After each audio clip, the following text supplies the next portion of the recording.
Bonsoir à tous, bienvenue dans votre émission La Réunion Léla. On va vous livrer ça de manière brute en parler de livres. C'est dans Cosmo Réunionnais.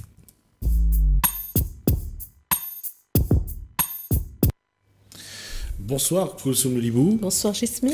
Bonsoir Tia Ferry. Bonsoir Gismi. Auteur donc des Parfums de l'âme, et Koulsoum Libou va ajouter que c'est notre finaliste du prix Flamboyant 2021. Montrez-nous ce beau prix Flamboyant pour son livre Les Parfums de l'âme. Donc vous êtes la surprise. Ah oui, oui. La grosse surprise. La grosse surprise, puisque... Pourquoi la surprise? On ne la connaît pas. Elle est arrivée comme ça sur cette... Voilà, un petit cheveu comme ça sur la soupe. Oui, parce que vous n'avez pas d'écrit. J'ai regardé un peu partout. Non, c'est mon premier roman et j'ai commencé à écrire l'année dernière. C'est votre premier roman? Oui. Et c'est la première chose que vous avez écrite? C'est ça. D'accord. Voilà. Et tout de suite primé. Oui, donc parce que parmi, comme chaque année, il y a toute une liste. On retient que 7 finalistes et vous sortez du lot parmi ces 7 finalistes. Et ce qui me surprend, c'est que vous avez vraiment été surpris par ce prix. Ah oui, et oui, vraiment beaucoup. Comme je disais, donc c'est mon premier livre. Ça fait 1 an que j'écris seulement. Donc un livre. Et primé tout de suite, c'est extraordinaire, quoi. Oui, on a vu vos larmes avancer vers... Oui, parce que c'est un bébé, donc j'ai beaucoup pleuré quand je l'ai fini. On a du mal à quitter nos personnages, énormément pleuré. Et le fait de recevoir ce prix, ça m'a redonné encore beaucoup d'émotions. Vraiment, c'est un travail accompli, en fait. Et surtout qu'on l'aime. Comme moi, j'ai aimé l'écrire. Oui. Qu'est-ce qui vous a amené à l'écriture? J'ai une cousine qui écrit et je me suis dit, pourquoi pas moi? Tiens, je vais essayer. Et c'est un moment de ma vie que j'avais envie de me mettre dans une bulle. Vraiment penser à autre chose, avec une histoire, en fait, et penser à rien d'autre, en fait. Me mettre vraiment dans une bulle. Et pendant 4 mois, 4-5 mois, voilà, j'ai... Ça reste rapide quand même, 4-5 mois. 8 heures par jour, dans ma bulle, avec mes personnages. Vous aviez déjà la trame de votre histoire ou vous l'avez... Alors, au début, oui. Après, en fait, mes personnages, ils ont pris le dessus. Ils ont fait un peu ce qu'ils ont voulu. Donc, il y a... Vous avez dû leur taper dessus? Non, parce que je les aime beaucoup quand même. Oui. Mais il y a des personnages que je pensais pas qu'ils allaient être importants en fait dans mon livre, et au fur et à mesure se sont dévoilés. Par exemple, les caractères de certaines personnes aussi. Alors ça commence par l'histoire d'Alexis, ce journaliste, qui a une vie tranquille et qui super vie de famille, qui a tout pour lui et tout d'un coup se fait accuser. Voilà. De meurtre. Et c'est parti. Et ensuite, tout part en live, ça lui part. Ça part en éclat. Voilà. C'est toujours un petit peu comme ça. Hein. Il y a une petite vie tranquille de quelqu'un, et puis il y a le grain de sable qui arrive. Voilà. Et la machine déraille. Voilà. Et le commissaire Maillot aussi, dans l'affaire, qui ne lâche pas, qui se dit... il faut qu'il se dépêche, parce que il est sous pression. Il est sous pression, et puis il faut... c'est son honneur aussi qui est en jeu, donc Alexis est pris... Alexis, il est pris, et surtout, c'est qu'il ne comprend rien, il ne comprend pas ce qui se passe, parce que au départ, il travaille avec ses policiers, il suit des enquêtes, déjà, il chronique déjà beaucoup les meurtres, les faits divers dessus, et puis l'enquête l'intéressait également, donc... Voilà. Et puis, flac, ça se retourne contre lui, voilà, tout à fait. Alors là...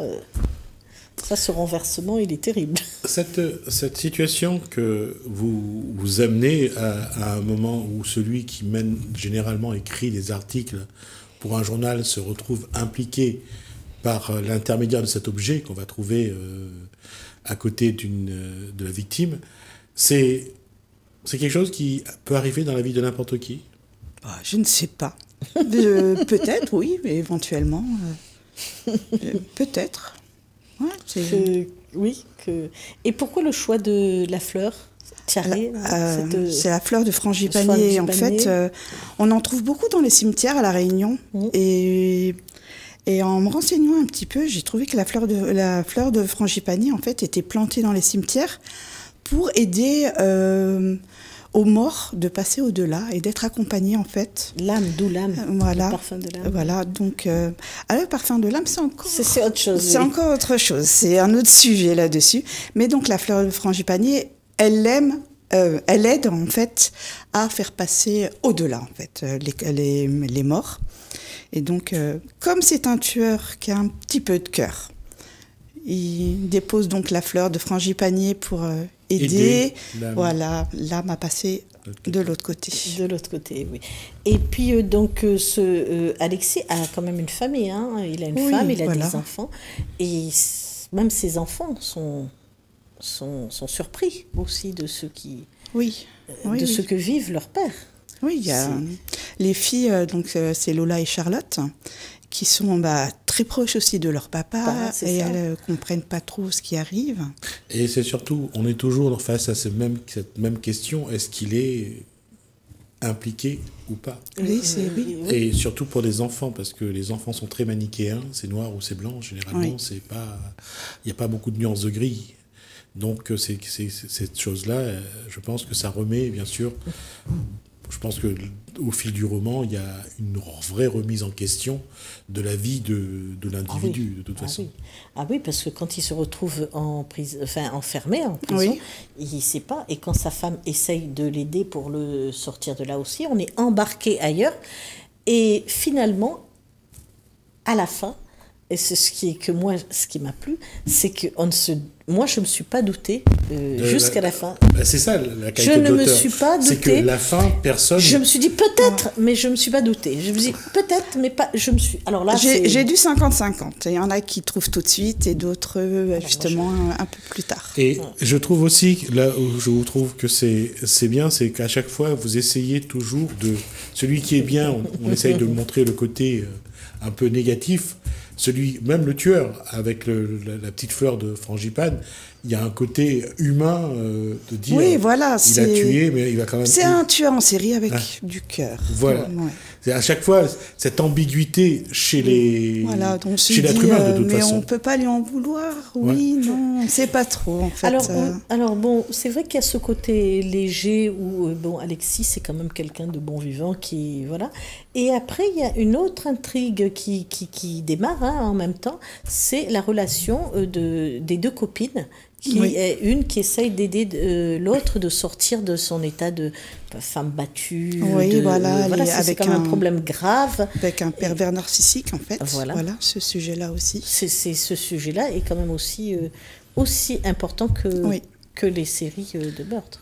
Un père narcissique. Un pervers narcissique. Un homme qui... Là encore, il y a toujours cette dualité. Oui. Et c'est ce qui souvent complique les équations, parce qu'à chaque fois, on ne sait jamais si c'est blanc, noir.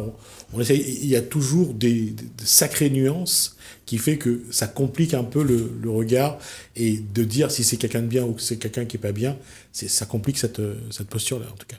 Oui. Et le fait de choisir, je vois que c'est Stéphanie qui se fait taper par son... Non, c'est Marine. C'est Marine. Oui. Stéphanie et Marine, c'est les deux copines.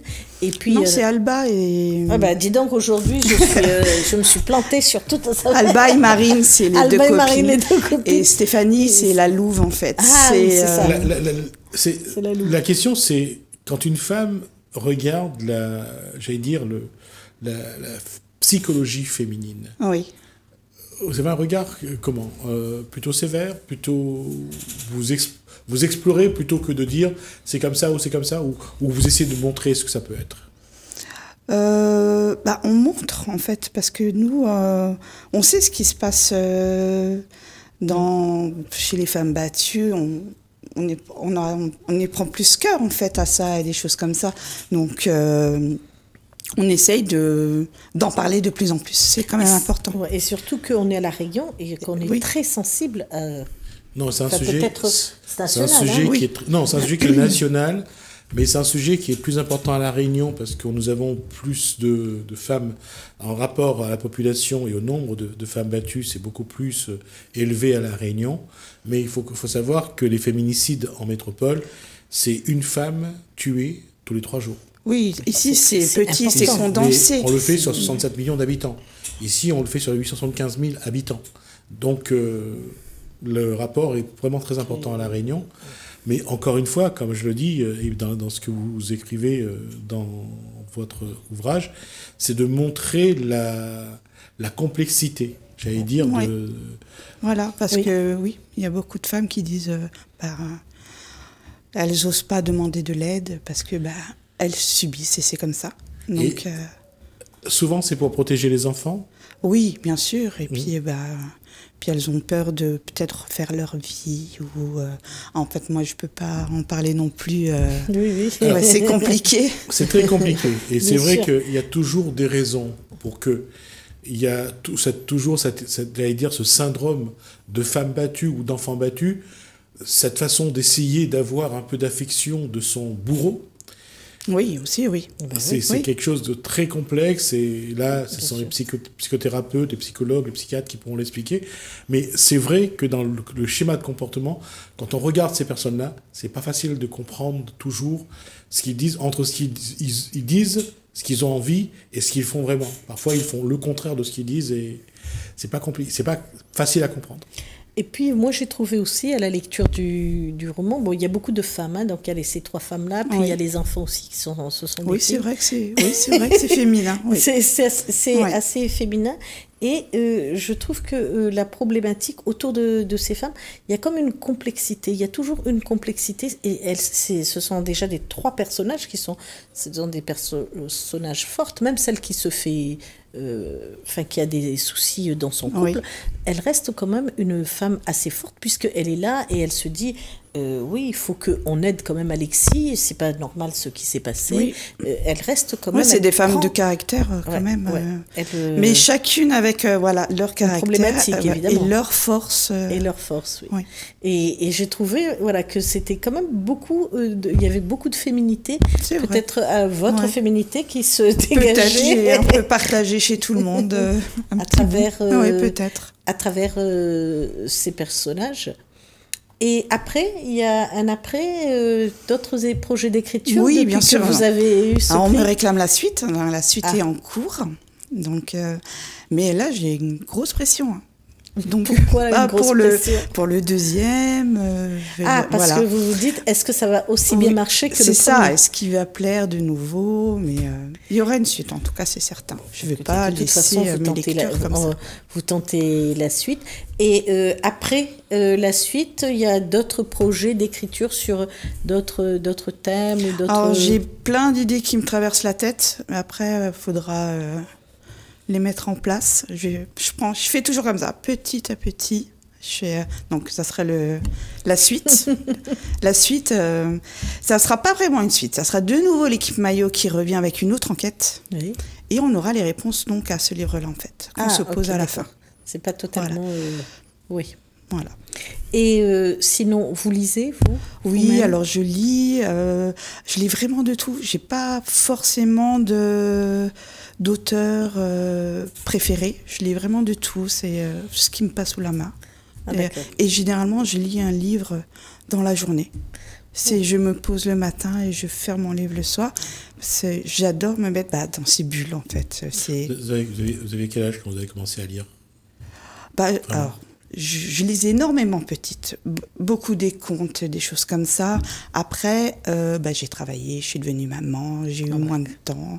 Et là, ça fait à peu près 2 ans que je lis régulièrement maintenant. Reprends la lecture. Et j'ai aussi repris la lecture parce que ça aide à écrire aussi un livre. Hein. Donc moi, j'en avais pas du tout les codes pour écrire et ça aide aussi. Là, il y a des auteurs particuliers, je veux dire, avec des styles particuliers, avec une façon d'écrire particulière qui retiennent moi j'aime beaucoup attention. Maxime Chatham.